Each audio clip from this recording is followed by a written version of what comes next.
And there's more than one way to run a cable. You work out what's best for you.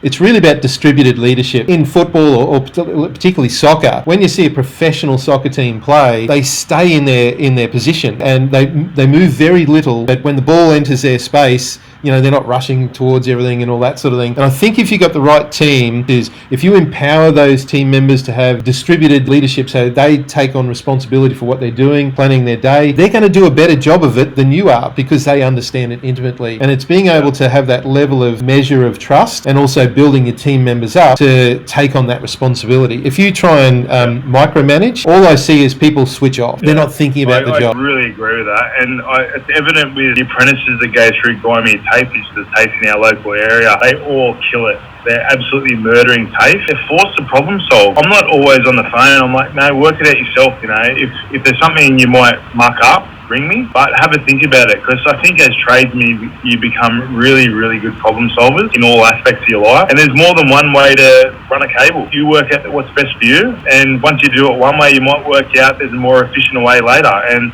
the way I do something is maybe not so good, and the way one of the other guys does it a little bit better. I say to the boys, learn how we all do it and you pick your way. It's not up to me to tell you how to do it. As long as the final outcome is there's a PowerPoint on the wall, there's a light fitting, or there's a switchboard done, as long as the outcome's the same, how you get there, I don't really care, as long as it's neat and done correctly. And what that allows is exactly what you're saying. So you don't have to be as rigid for stock control and all that, because you trust the guys. You're trusting that they're being good with material, good with customers, everything else about your business. Otherwise, you'd be this frantic mess having to, worry about everything yourself. You'd never be able to take holidays. You'd never be able to go away and leave your team there going, we got this.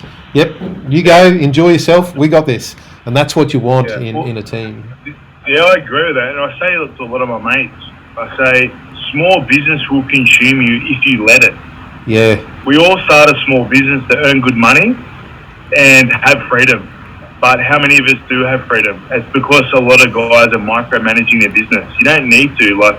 If stock is going missing, there might be an opportunity to start counting cable and PowerPoints and all that in your van. But if it's not, and things are going well, you're making money, there's no need to do it. And if you trust your guys, I think they'll show they don't want to lose your trust. And I say to the guys with the vans, I'm like, if you need to take the van somewhere and drive, just go. But just tell me. If you're going to do a job on the weekend for your auntie or uncle, just tell me, because someone will ring me and say they've seen one of the vans out of Penrith or whatever anyway. So you may as well just tell me first. Yeah. I don't care, just tell me. Yeah, absolutely.